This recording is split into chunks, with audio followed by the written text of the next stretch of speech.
learning. In our business studies form 3, the topic is demand and supply. Now we are going to start by defining the term demand, and we refer to demand as the quantity of commodities the buyers are willing to avail to the market. The buyers are willing and able to buy at a given price of a given period of time. That is what we refer to as demand. So there can never be demand where the buyers are not capable. So for example, if the buyer has money and doesn't require a certain commodity, then there is no demand. For example, a buyer has money but he doesn't want to buy what is available in the market. So in that case, we say there is no demand.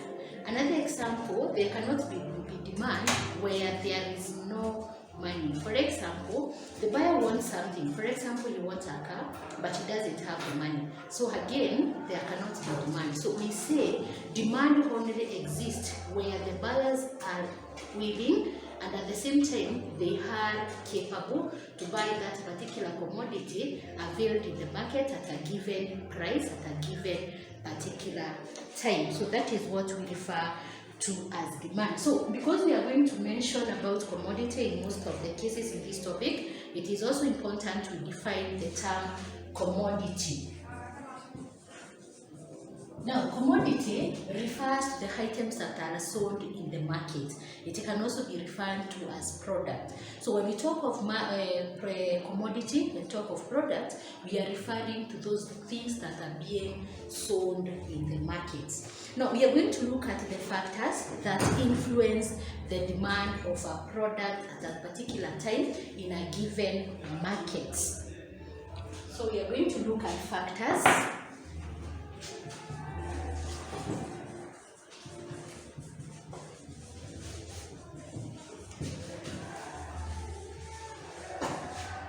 We are going to discuss the factors influencing demand of a particular commodity or a product in a market.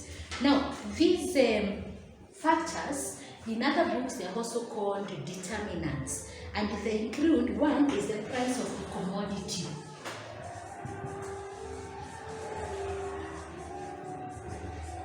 Price, the first one is the price of the commodity, sorry.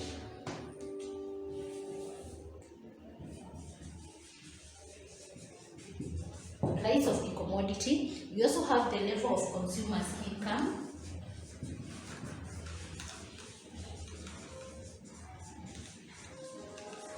Level of consumer income. We also have the price of other related commodities.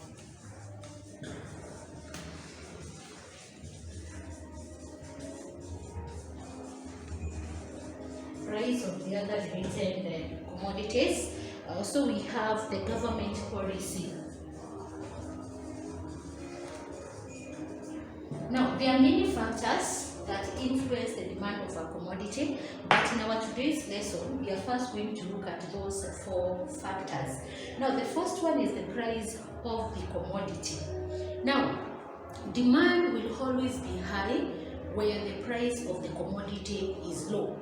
This is because when the price is low, most people can afford. For example, if the price of mangoes is going at 10 shillings, most people can afford to buy the mangoes. But if the price goes to 20 shillings, then it means very few will afford to buy the mango. Therefore, the price of the commodity can affect either way. Increase in price will affect the demand negatively, and a fall in price is going to affect the demand positively, meaning it is going to increase the demand. The other one is the level of consumers' disposable income. Now, consumers are the people consuming the product in the market. Now, if their income, the money they have, what they are paid as wages and salaries increases, then it means their ability to buy also increases.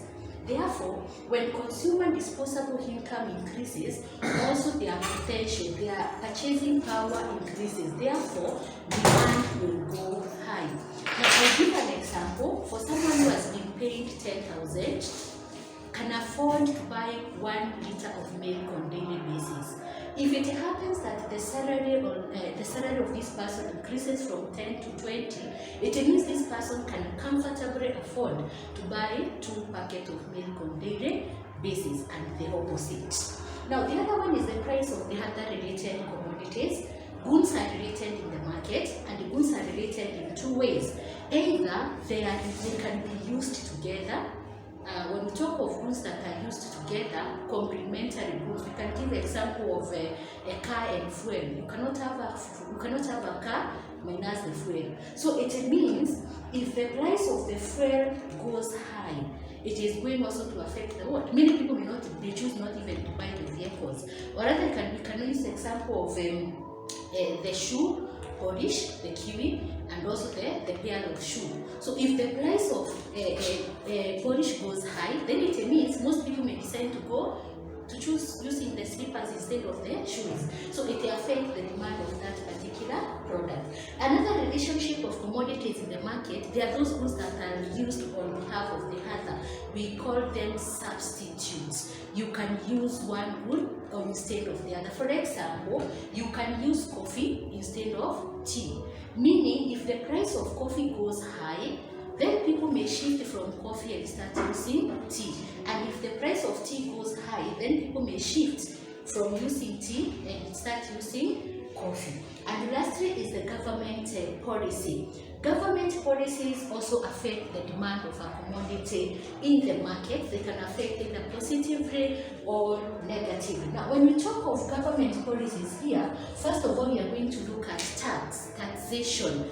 Increase in tax increases the price of commodity. Rather, increase in tax will affect the cost of production.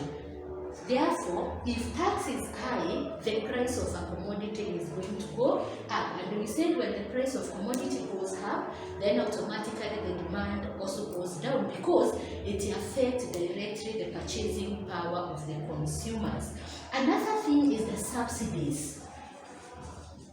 This is the part of the cost that is met by the government. If the government subsidizes production, then it means the cost of production goes down. And when the cost of production goes down, then the prices goes down. So increasing subsidies will lower the cost of production. When the cost of production is lower, then the market price is also going to go down. Therefore, demand is going to go up. And the opposite, if the government withdraws the subsidies, then it means cost of production goes up. And when this cost of production goes up, it will be translated to increase in prices. And increase in prices is going to affect consumer purchasing power. So those are the factors that we are supposed to discuss today. So during your own time, again, go through them and look at the examples in your textbook. That is the Inventor, page 1.